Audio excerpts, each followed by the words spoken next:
morning mga paps. Morning person tayo ngayon. As early as 5 AM ride out na tayo. So ang ruta natin ngayon, Taal Loop.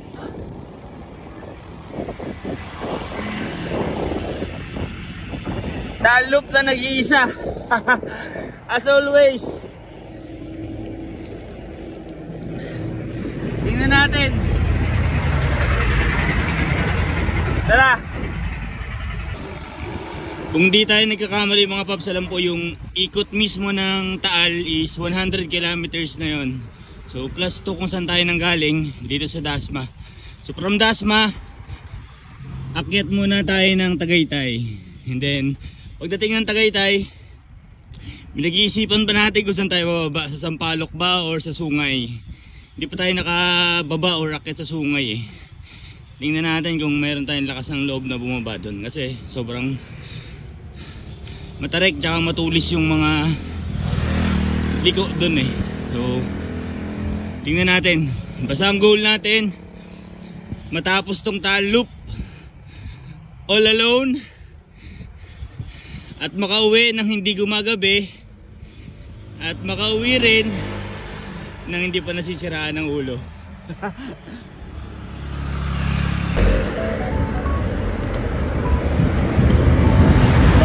Nagtataka kayo mga paps kung bakit laging solo tayo. Syempre wala naman tayong sinalihan na group pa kasi bago pa lang tayo. Medyo hindi pa natin kapa. Tsaka isa sa mga nagustuhan ko sa solo ride, yung wala lang, magra-ride ka lang at your own pace. Kung gusto mong mas mabagal, bagal ka lang. Tulad ngayon, chill ride lang habang umakyat sa Tagaytay. Kasi hindi natin alam kung ano yung mga haharapin natin sa Taal Loop natin. And wala kang hahabulin. Hindi ka rin hahabulin. Wala kang antayin. Wala ring mag-aantay sa'yo. Pag gusto mo magpahinga, gusto mong huminto, walang problema.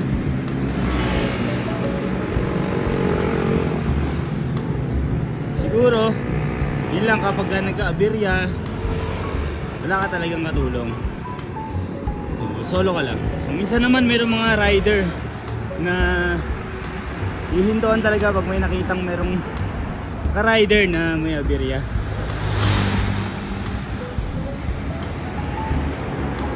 Yun, ano pa ba? Kayo, tingin nyo anong mga advantages and disadvantages ng solo ride and group ride. So yun mga paps, 0640, exactly 1.5 hour, nakaka 26.25 kilometers tayo. Yun, andito na tayo sa Tagaytay Rotonda. Quick break lang, water break lang tayo. Tapos nakapag-decide na tayo, doon na tayo bababa, bulol pa sa Sungay. Hindi pa tayo nakababa doon eh. Nandito na rin lang tayo, try na natin, tingnan natin. So doble ingat lang tayo kasi sobrang matarik ng araw doon. Tingnan natin. Sakto yung sikat ng araw sa lamig ng Tagaytay. Nagko-compliment siya, parang pagkain.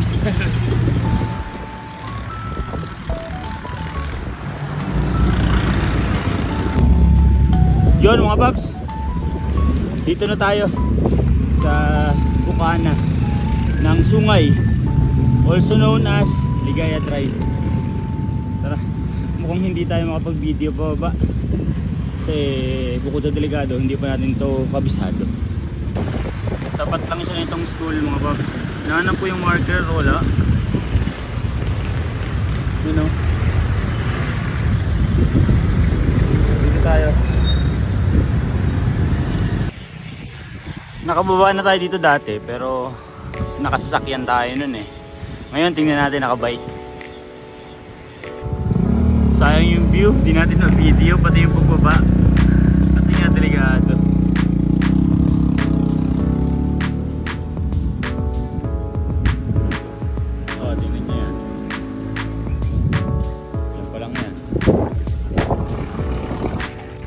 Grabe. Kung makukuhanin ko lang yung mga lusong na dinaanan ko, nakakatakot.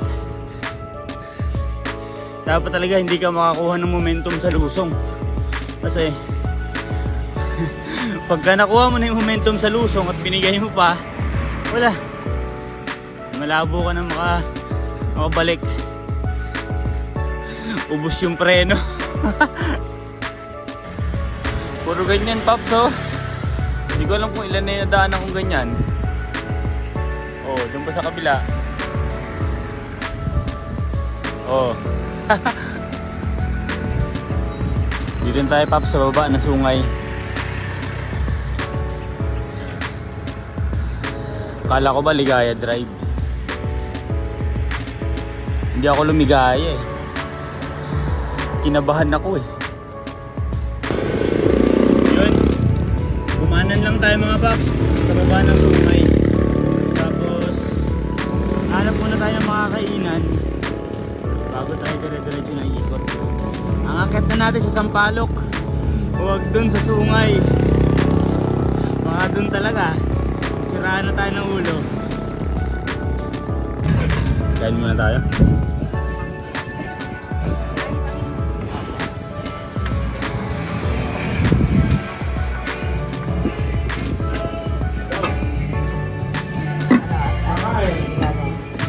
Saan yung special din yung ate? Ito yung bagong labas nila. Ito ay ano? Sorry.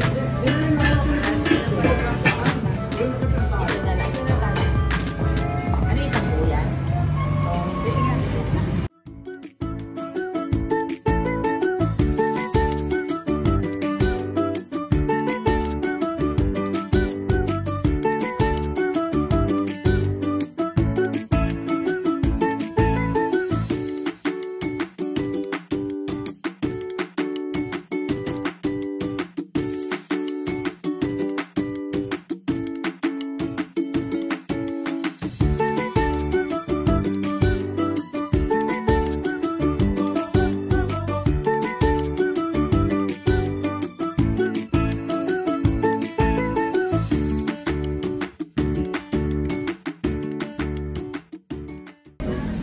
Mga Pops, nakasilip yung bao natin.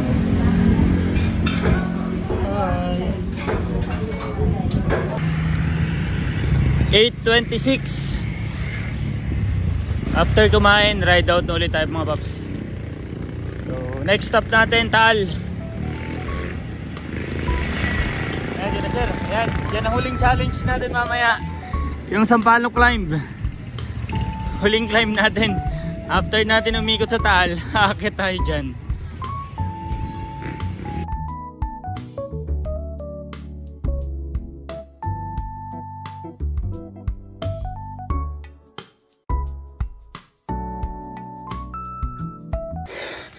Ha? Gulat tayo. Biglang may ahon. Max 20%.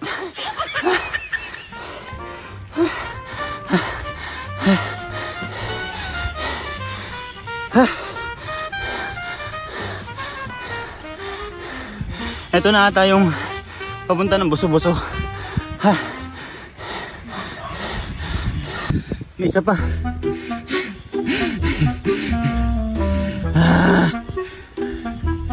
Tara.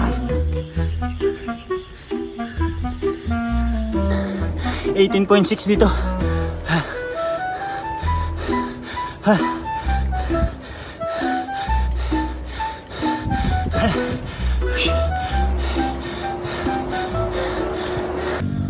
Yun, dito na nga tayo. Wow, ganda.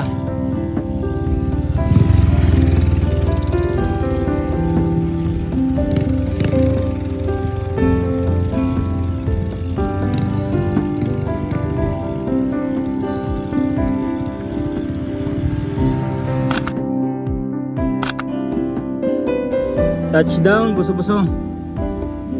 Babayin natin to. Tarik din ito.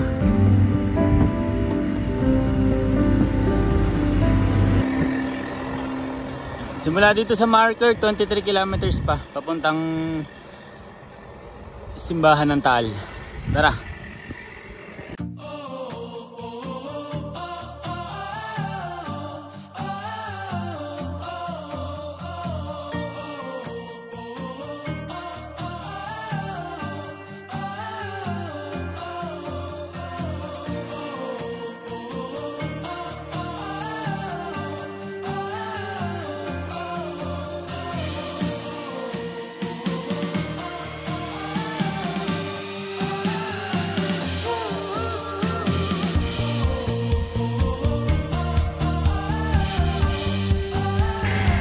Grabe. 9:30 AM pa lang. Yung init dito parang alas 12 na.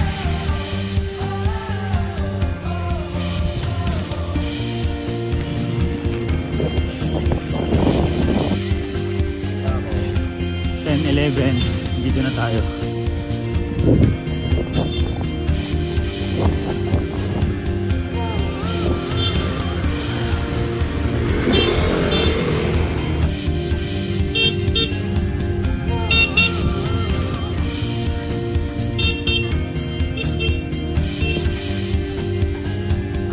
Siyempre, akit tayo. Minsan lang tayo makapunta dito eh.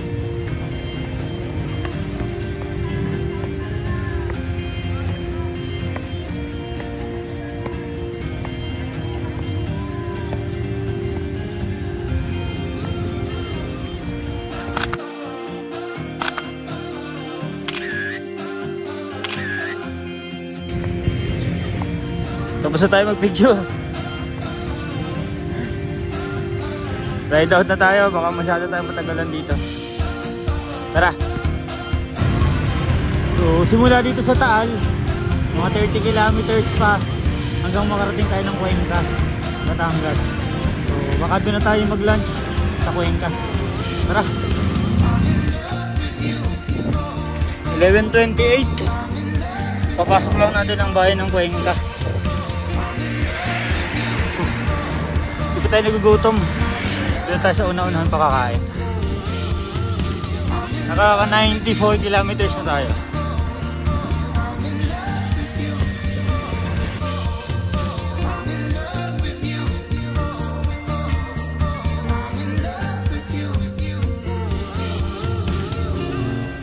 May zigzag road rin pala dito mga paps sa may Cuenca. Parang makalampas ng bayan. Pero banayad lang naman. 5 to 6 mga 11:53. Nakaka 100 kilometers na tayo. Medyo nakaramdam na tayo ng gutom. Hanap tayo nakakainan. Sana may mahanap tayong lumihan. Lomi, syempre. Hindi kompleto yung talok kung hindi ka maglulumi.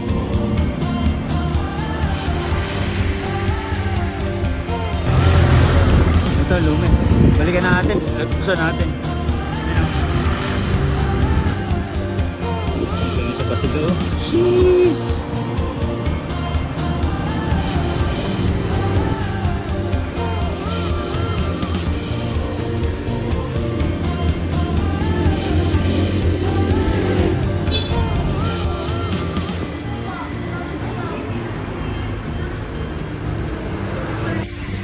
$12.49. Ride out na tayo. Ipirin natin yung battery natin kasi palobat na tayo. Hindi tayo nakapag-charge dun sa kinainan natin. Wala silang charger. Lumagpas tayo. Dito dapat tayo sa mataas na kahoy. Kanan. Turn right onto Templo Avenue.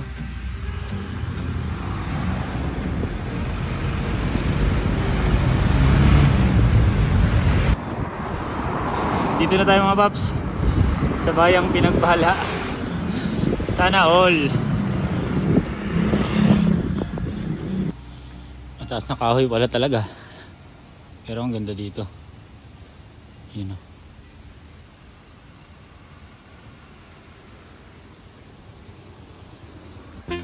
Nakatakot naman tong barangay na to. Inalaglagan.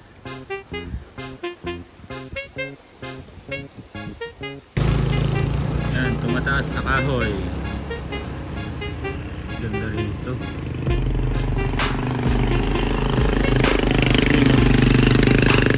Yung bundok na yun kanina, nandito tayo sa kabilang side. Yan, nandito na tayo sa other side kasi nga nag-loop tayo. So yun, kung magmamataas na kahoy kayo, grabe yung ahon din dito, napakahaba. Yan, pero bago ka lumigaw, ang ganda ng view dito, tingnan nyo. Yan o. Kita nyo yan. Mga kandidato na yan. Ganda ng view. Yan o. Sana ako. Sagingan na to mga paps.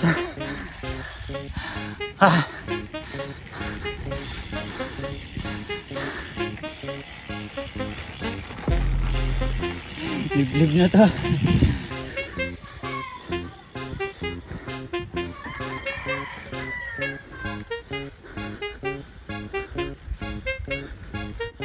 Yagi. Dito na naman tayo sa Pabulusok. Hey. Nagurado na tayo mga paps. Turak na lang natin. Nag-slide yung gulong natin eh. Hindi tayo pigilan eh. Hindi natin kabisado kung ano yung nandyan sa unahan. Baka mamaya pababa pa ng pababa. Kung saan na tayo pulutin. Pero ganda dito. Kung nature trip din lang. Ganda. Sulit. Oh. Tok, tok, tok, tok, tok, tok. Bulusok lang pero pantay na dun sa bandang baba. At least, sure tayo. Sure lang ba? Lalo na nag-solo tayo. Walang makakita sa atin na madisgrasya dito sa ganitong lugar. Bye! Back on track mga paps. Gilid na ulit tayo ng Taal Lake.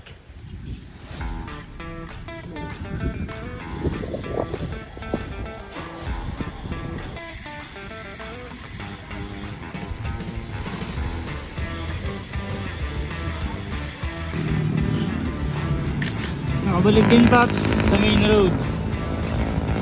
Dalisay Tanawan Road. Straight lang daw tayo, 12 kilometers. After 12 kilometers, Sampaloc na yun. Yung last challenge natin, Sampaloc climb. Pero hanap muna tayo ng 7-Eleven na mayroong charging station. Pahinga muna tayo, tapos charge na rin. Relobat na tayo, wala kasi tayong dalang power bank. Naiwan natin sa office.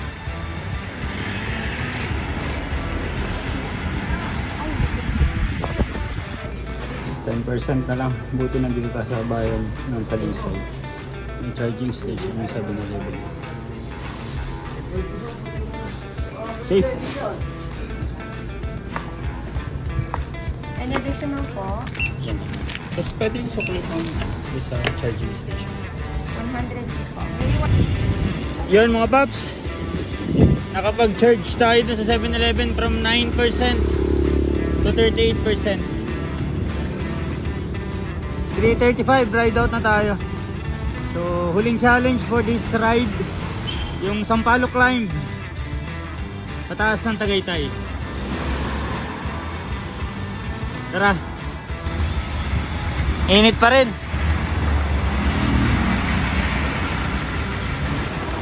Hindi nga pala doon sa Tagaytay Rotonda magko-close yung loop natin. Dito nga pala sa baba ng Ligaya Drive. Kasi dito tayo bumaba kanina sa Sungay. Pero syempre hindi tayo dyan naakyat.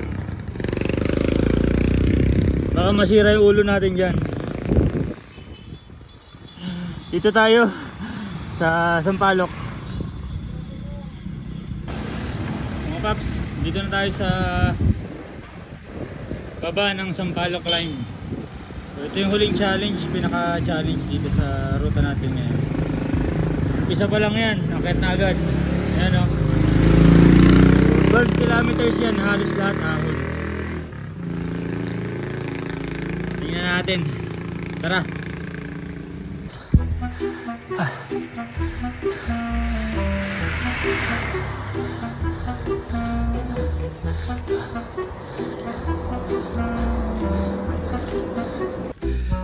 Another siko. Wanto-wanto lang tayo.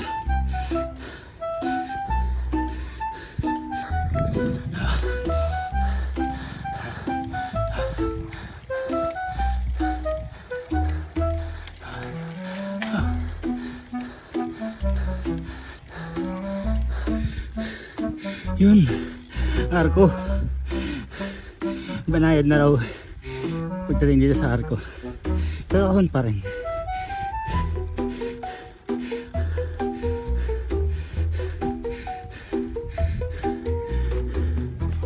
Grabe yung patak ng pawis. Kita niyo yan, parang umuulan. Solve.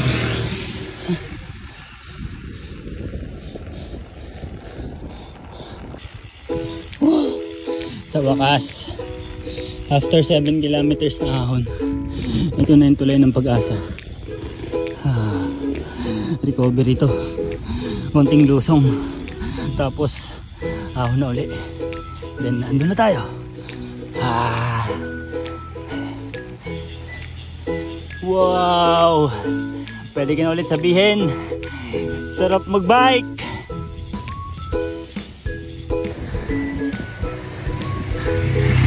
Ang bilis na hubos ng lusong. Ahon na naman. Konti na lang to. 1 kilometer na lang. Sa taas na tayo. False alarm. Hindi pala 1 kilometer. 3 kilometers pa pala kanina. 12 nga pala. Kala ko 10 lang. Nakabang pa tong mga aso na to. Nakakalakot eh. Oh, naka-video ka. Oh. Ito pa oh. Oh, naka-video kayo. Oh. Sige, ito yung gagalaw. Ito din. Yun pa. Naka-video kayo.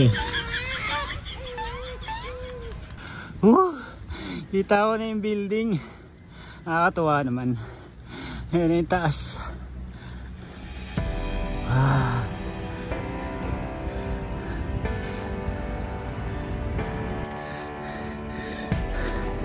Ramdam na natin yung Tagaytay feels.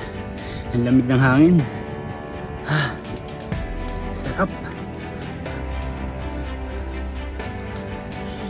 Yun mga paps, success tayo.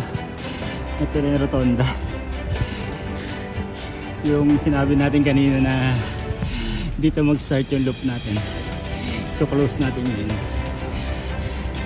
Success. Ta-loop. Walang aberya. And natapos natin ang maliwanag pa. Jeez! Yun. Dito na tayo.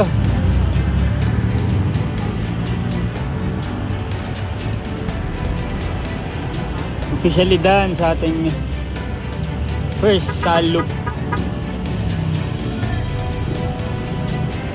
Exactly 5 PM. As in exactly. Dito na tayo. Dito 17:01 na. 151.9 kilometers, 8 hours.